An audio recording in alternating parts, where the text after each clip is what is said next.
Lancia, just the name sounds fast, doesn't it? These Italians weren't interested in building boring family cars. No, sir. Lancia built rally cars, proper rally cars, cars that danced on dirt, flew over crests, and made grown men weep with joy. It was with the Fulvia that Lancia went officially back into motorsport after its withdrawal from Formula One in 1955.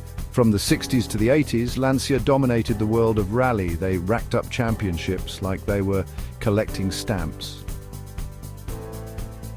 Their cars, they weren't just machines, they were legends. Now let's take a look at these legends, shall we?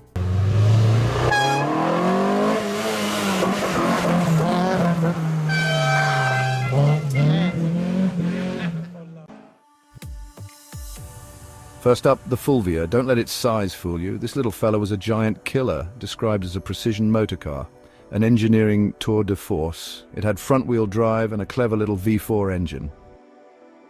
In 1965, the company absorbed the HF Squadra Corse, a privateer racing team founded by Lancia enthusiasts which previously received some factory support, which became the works team under the direction of Cesare Fiorio. The same year, the Fulvia Coupe made its racing debut at the Tour de Corse, placing 8th overall. The Fulvia danced through corners like a ballerina. It was nimble, agile, and quick as a whip. And it started winning. The Fulvia's rallying career reached its zenith in 1972 when Lancia won the International Championship for Manufacturers, the precursor to WRC, including first place at the famous Monte Carlo Rally. That win shocked the world and cemented the Fulvia's place in rally history.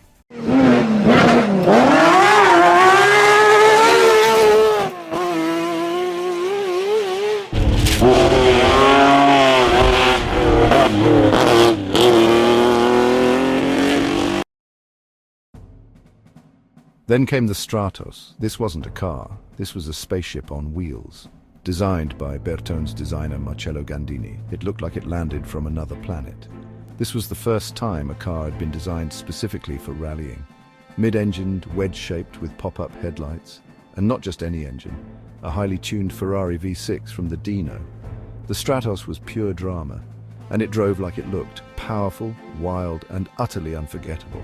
The Stratos racked up victory after victory, including 3 consecutive World Rally Championships from 1974 to 1976, in the hands of Sandro Munari and Björn Waldegård. This car was a beast, and it roared its way into the hearts of rally fans everywhere.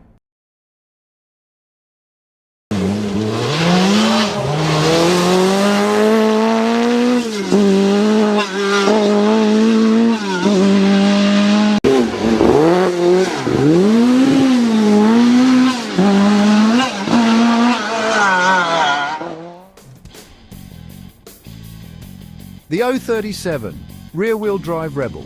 In a world gone mad for four-wheel drive, the 037 stuck to its guns. Rear-wheel drive and a supercharged engine was its recipe for success. And amazingly, it worked. The 037 was a handful to drive, a proper wild child, but in the hands of Markku Alén, Attilio Bettega and Röhrl, it was untouchable. It took on the mighty Audi Quattros and won. The 1983 World Rally Championship belonged to the 037, proving that power and precision could still beat all-wheel drive brute force.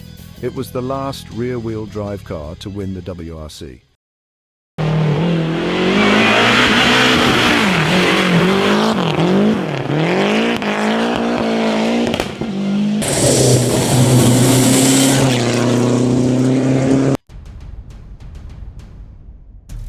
The Delta, queen of the stages.